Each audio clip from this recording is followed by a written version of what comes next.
সবাইকে আবার ওয়েলকাম আমাদের এই চ্যানেলের মধ্যে। ফ্রেন্ডস, আজকে আমি তোমাদের জন্য অনেকগুলা এমসিকিউ টাইপ কোয়েকশন নিয়ে এসেছি, যেগুলো তোমাদের আগামী দিনের যে এক্সামিনেশন হতে চলেছে, ধরে নাও তোমাদের যে ত্রিপুরা হাইকোর্ট, জেআরবিটি, আগামী দিনে যে জেআরবিটি 2 আসছে, বা অন্যান্য যে এক্সামগুলো ত্রিপুরার মধ্যে হতে চলেছে, এই সকল এক্সামের জন্য খুবই গুরুত্বপূর্ণ হবে আমাদের এই ক্লাসগুলো। আমরা রেগুলার বেসিস তোমাদের জন্য ক্লাস নিয়ে আসব।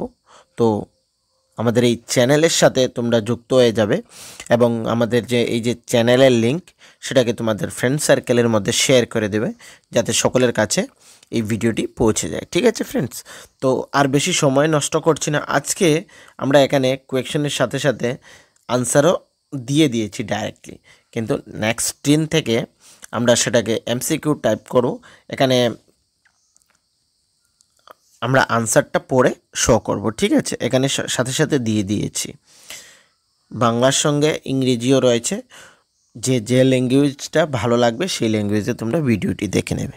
তো ভিডিওটি খুবই ইনফরমেটিভ হতে চলেছে, শুরু থেকে এন্ড পর্যন্ত নিশ্চয়ই দেখবে। যারা এক্সামিনেশনের জন্য আগামী দিনে যে কম্পিটিটিভ এক্সাম হতে চলেছে, যার জন্য নিজেকে প্রিপেয়ার করছো, এইখান থেকে যদি তোমরা এই সকল ক্লাসগুলো, আমাদের চ্যানেলে কিন্তু অন্যান্য আরও ক্লাস রয়েছে, সেগুলো দেখো, তোমাদের প্রিপারেশন লেভেলটা কি হয়েছে সেটা তোমরা নিজে থেকে আইডিয়া করে নিতে পারবে। তৎসঙ্গে তোমাদের যদি কারো নোটসের প্রয়োজন পড়ে থাকে, তাহলে আমাদের সাথে কন্ট্যাক্ট করবে। আমাদের হোয়াটসঅ্যাপ নাম্বার রয়েছে 9485334006। এই যে হোয়াটসঅ্যাপ নাম্বার, সেই হোয়াটসঅ্যাপ নাম্বারে কন্ট্যাক্ট করলে যাদেরই নোটসের প্রয়োজন, একদম অল্প টাকার মাধ্যমে তোমরা নোটস পেয়ে যাবে ফ্রেন্ডস। ওকে, তো আর বেশি সময় নষ্ট করছি না, আমরা ক্লাসের দিকে এগিয়ে যাচ্ছি। আজকের যে ফার্স্ট কোয়েকশন, সেটি হচ্ছে the largest irrigation canal in India is called. এই যে কোয়েকশনগুলো সম্পূর্ণ ইরিগেশনের সেক্টর থেকে থাকবে। ঠিক আছে ফ্রেন্ডস? রিভার এইগুলো থেকে থাকবে। এটা সকলেই জানো যে তোমরা ইন্দিরা গান্ধী ক্যানেলকে the largest irrigation canal in India বলা হয়ে থাকে। ঠিক আছে? Second question, Asia's first underground hydel project is located. সেটি কোন স্টেটের মধ্যে রয়েছে? আন্ডারগ্রাউন্ড, মাটির নিচে রয়েছে। ঠিক আছে? হাইডেল প্রজেক্ট সেটা তোমাদের জম্মু কাশ্মীর রয়েছে, হিমাচলে রয়েছে, অরুণাচলে রয়েছে, না উত্তরপ্রদেশে রয়েছে? তো সেটা রয়েছে তোমাদের হিমাচল প্রদেশে। ঠিক আছে? সঠিক উত্তর হবে Himachal Pradesh. Girna project is situated in Andhra Pradesh, Maharashtra, Odisha. কোথায়? সেটা তোমাদের কি কোথায় রয়েছে? সেটা রয়েছে মহারাষ্ট্রের মধ্যে রয়েছে। Okay, on which river has the Hirakud dam been build? Hirakud যে ড্যাম, তোমরা অনেকেই সেই নামটি শুনেছ, একটা এক্সামিনেশনের কোয়েকশনও আসে, কিন্তু সেটা কোন নদীর উপরে বানানো রয়েছে? মহানদী, গোদাবরী, কাবেরী, না কোথায়?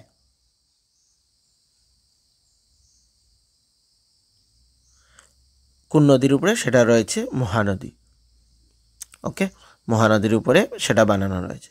Farakka bridge was commission to, মানে এই যে ফরাক্কা ব্রিজ, সেটিকে কেন বানানো হয়েছে এবং কোথায় বানানো হয়েছে সেটা আমাকে বলো তো। Save Kolkata port, link north and south Bengal, supply drinking water to Kolkata, divert water to Bangladesh. তার মেইন হচ্ছে এইটা বানানো হয়েছে তোমাদের সেভ কলকাতা পোর্ট। সেটা কোথায় লোকেটেড? সেটা তোমাদের ওয়েস্ট বেঙ্গলে located. The longest river in peninsular India is, peninsular ইন্ডিয়ার মধ্যে সবথেকে বড় নদী কোনটি? সেটা সকলেই জানো যে গোদাবরী। ঠিক আছে? আর লংগেস্ট রিভার ইন ইন্ডিয়া সেটাকে কি বলে আমাকে তোমরা বলো। ঠিক আছে? এই যে ফারাক্কা ব্রিজ, সেটি 16.2 কিলোমিটার লেন্থ রয়েছে সেটা। ঠিক আছে? On which of the following river does not originate in Indian territory? এই যে নদীগুলি, সেটা কোন নদীটি সেখানে নিম্নলিখিত কোন নদী ভারতের ভেতরে উৎপন্ন হয় না? Which of the following river does not originate in Indian territory, সেটা হচ্ছে ঝিলাম। ঠিক আছে, কোথায় লোকেটেড সেটা আমাকে, সেই স্টেটের নামটা আমাকে তোমরা কমেন্ট সেকশনে বলবে। Same question as a which of the following river does not originate in Indian territory, সেটা রয়েছে ব্রহ্মপুত্র, আসাম। ঠিক আছে, সেটাকে কি নামে, কি অন্য কি নামে আমরা জানি সেটা আমাকে কমেন্ট সেকশনে বলবে, এবং সেটা কোথা থেকে অরিজিনেট হয়েছে সেইটাও আমাকে কিন্তু কমেন্ট সেকশনে বলবে। খুব ইম্পর্টেন্ট কোয়েকশন। ঠিক আছে, আসামের মধ্যে আরও একটি ইম্পর্টেন্ট কোয়েকশন, যেটা তোমরা বিশেষ করে এসএসসি সবগুলো এক্সামের ক্ষেত্রেই খুবই গুরুত্বপূর্ণ। আসামের একটি ফেমাস ফেস্টিভ্যাল রয়েছে, সেটি হচ্ছে বিহু। সেটা কিন্তু খুব সবগুলা কোয়েকশনের মধ্যে কোনো না কোনো কোয়েকশনে সেটা শিফট, এসএসসির বিশেষ করে এসএসসির যে শিফটসগুলো হয় সেখানে এই কোয়েকশনটা খুব ইম্পর্টেন্ট থাকে। ঠিক আছে, মানে ওদের ফেভারিট কোয়েকশন তোমরা বলে দিতে পারো। সেটা থাকছে ব্রহ্মপুত্র রিভারের উপর একটি আইল্যান্ড রয়েছে, সেটা কি নামে পরিচিত আমাকে তোমরা বলবে। সেটা আসামে লোকেটেড, আমি এটা বলে দিলাম, সেটা কমেন্ট সেকশনে আমাকে বলবে কি নামে পরিচিত। তালা জলবিদ্যুৎ প্রকল্প কোথায় অবস্থিত? 120 মেগাওয়াট পাওয়ারের সেটা জেনারেট করে।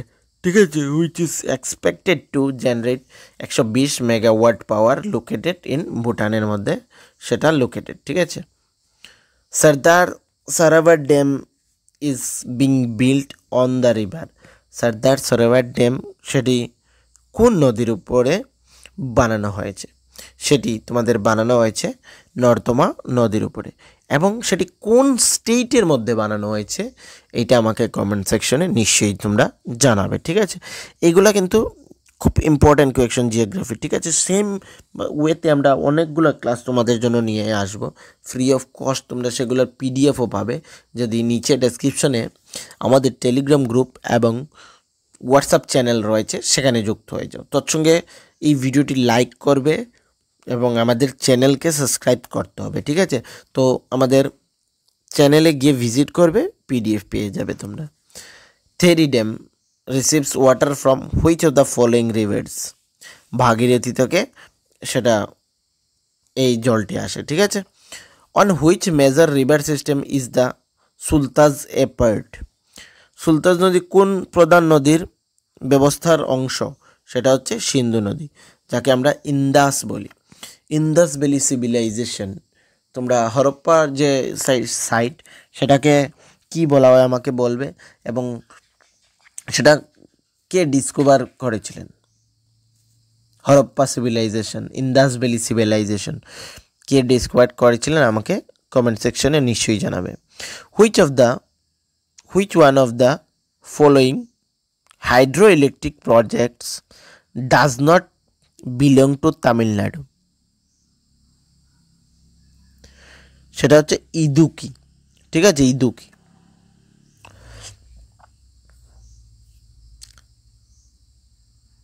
আলাকনন্দা ও ভাগীরথী সঙ্গমস্থল পরিচিত কি নামে? সেটা দেবপ্রয়াগ নামে পরিচিত। এটা আই থিঙ্ক সকলে জানো যে দেবপ্রয়াগ কাকে বলা হয়। ঠিক আছে, which dam of India is the highest? বাঁকড়া ড্যাম ইন্ডিয়ার মধ্যে হাইয়েস্ট ড্যাম। ঠিক আছে, which of the following river makes a estuary? সেটা কোন নদী বানায়? নর্দমা নদী। ঠিক আছে, এখানে আমি সময় নষ্ট করছি না। আচ্ছা, লার্জেস্ট ডেল্টা ইন ইন্ডিয়া সেটা কোথায় আমাকে বলবে। ঠিক আছে, এবং কোথায় লোকেটেড সেটা আমাকে বলবে। Which of the following rivers of peninsular India does not join Arabia sea? মানে আরব সাগরের মধ্যে মিশে না, সেটা হচ্ছে Kaveri. The river which is not west flowing toward the Arabian Sea is Kaveri। একটু আগেই বললাম। এই কিছু ইম্পর্টেন্ট কোয়েকশন ছিল ফ্রেন্ডস। তো খুব তাড়াতাড়ি আমরা কিন্তু বলে দিয়েছি, কারণ এখানে আমরা সাথে সাথে আনসার দিয়েছি। নেক্সট দিন থেকে আমরা যে কোয়েকশনগুলো আনবো সেখানে কিন্তু আনসারগুলো আমরা সাথে সাথে দেব না। ঠিক ঠিক আছে, সেখানে তোমাদের 5 সেকেন্ড বা 10 সেকেন্ডের টাইম দেব, যাতে তোমরা এটাকে নিজে থেকে একবার দেখে আনসার করতে পারো। এখানে আমি যতই বলি না কেন, এটা চোখের সামনে এসেই যাবে সেই আনসারটি, সে তো সেটাই বলবে। তো আমরা আগামী দিনের ভিডিওতে সঙ্গে সঙ্গে আনসারগুলা দেব না, 5 বা 10 সেকেন্ড পর আমরা সেটা ডিসপ্লে করব। ঠিক আছে, তো ফ্রেন্ডস আবারও তোমাদের কাছে রিকোয়েস্ট থাকবে, চ্যানেলকে সাবস্ক্রাইব করবে, এই ভিডিওটি ভালো লেগে থাকলে ভিডিওটি লাইক করবে, এবং চ্যানেলের মধ্যে অন্যান্য ভিডিওস রয়েছে, সেগুলা যদি তোমাদের ভালো লেগে থাকে আমাদের চ্যানেলকে নিশ্চয়ই সাবস্ক্রাইব করবে, এবং নিচে ডেসক্রিপশনের মধ্যে টেলিগ্রাম এবং হোয়াটসঅ্যাপ চ্যানেল রয়েছে, সেগুলো জয়েন করে নেবে। ঠিক আছে, তো সবাইকে ফ্রেন্ডস থ্যাংক ইউ।